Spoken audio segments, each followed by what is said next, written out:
Do you ever stand in front of the refrigerator at 5:30 wondering what you're gonna make for dinner? And this could even be after grocery shopping. This used to happen to me every single week. Let's get into it. So I created a system for myself so I don't have to start from scratch every week, and I've slowly built out this system to make it work better. So this is just an example, but I have created a system of dinner menu ideas that we can pick and choose from. And then I've also created a monthly calendar. So the calendar will eventually end up looking like this. Because I get tired of eating the same thing over and over again, dinner-wise. I normally do that with breakfast. I normally do that with lunch. I'll eat leftovers, or it's grilled chicken or whatever. But I will eat a lot of the same things, so I try not to do that with dinner. And when I put it in a monthly sheet like this, I can also add calendar events. Like, do we have a sports game that day? Is there a reason that we're going to be gone? Something happening at the school?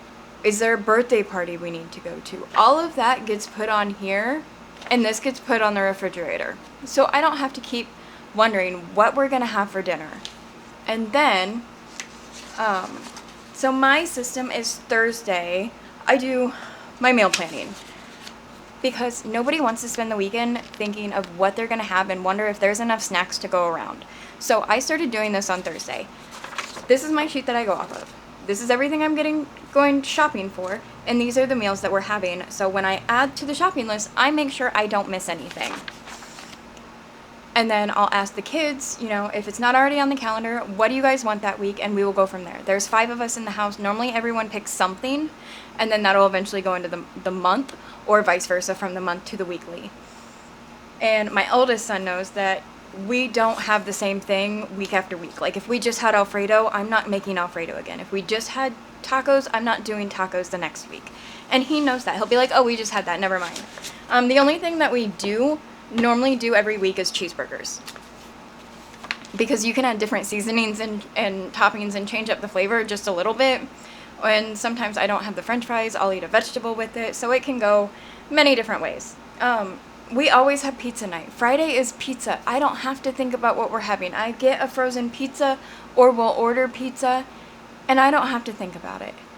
Friday or Saturday is fun for yourself. So everyone will pick something that they want. Normally the littles will pick some kind of package thing, hot dogs, chicken nuggets, frozen little square Tostinos, frozen pizzas, something like that.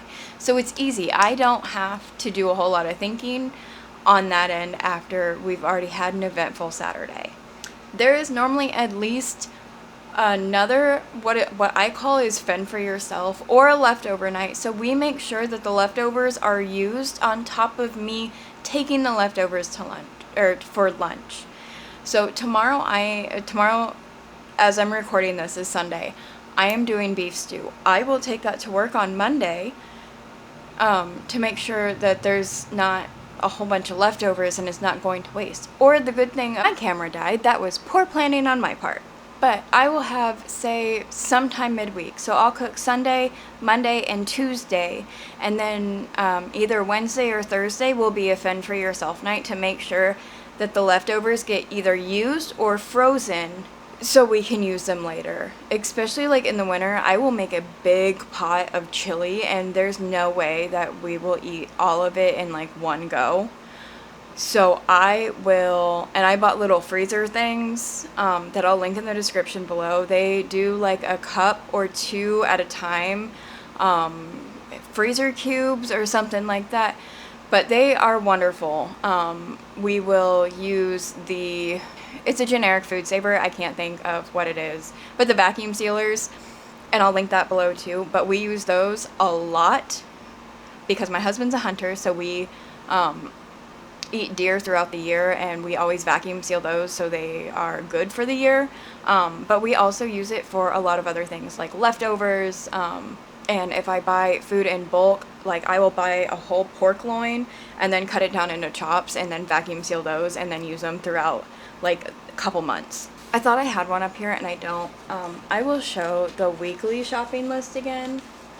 So I take this shopping with me because I will do an Aldi's pickup where we get like our milk, our eggs, our cheese, like the pantry staples or the household staples.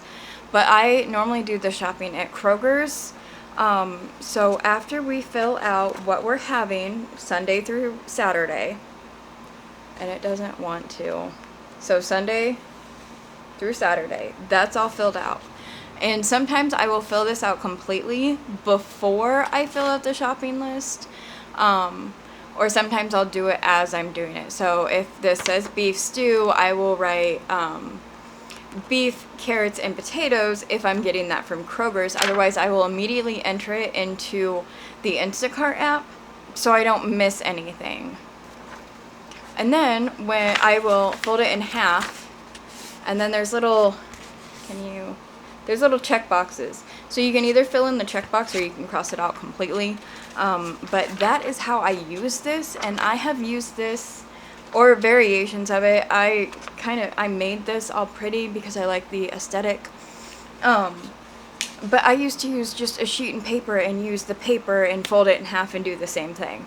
But this way, I'm not sitting there wondering what's for dinner. And then I also have a chalkboard on my cabinet, and I will write the weekly menu, and I'll post a menu, and it'll basically be that list just in chalk on the chalkboard, because my oldest will always ask me, Mom, what's for dinner? Dude, check the board. I don't have to tell him anymore. He knows to check the board. My little ones, I still have to tell them because they can't read. My daughter is learning. She's going into 2nd grade. So she can read like short books and stuff like that, but some of the harder words she can't read yet. But I don't ever wonder what we're having for dinner unless it's a fend for ourselves night, and that's normally pretty easy to deal with. I don't sit there at the stove or refrigerator or anything. Like, I know we have all the ingredients that we need. I know what we're having that week, and sometimes I know what we're having for the month. And as a family of 5 and a working mom and trying to be a content creator, entrepreneur, this helps save my brain from all the decision fatigue that we can get.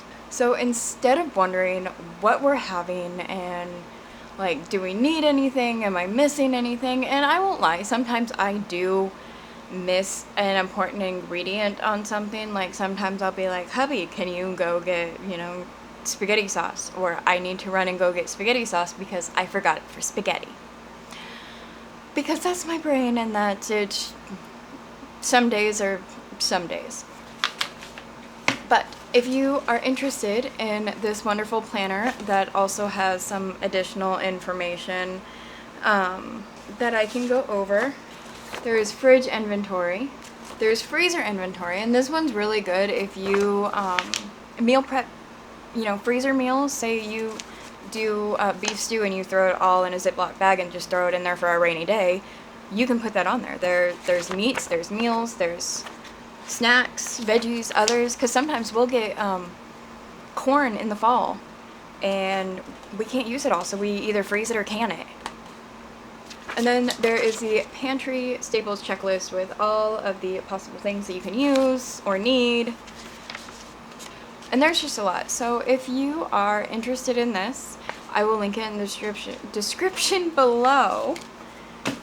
And I hope you guys have a wonderful week, and I will see you next time. Bye.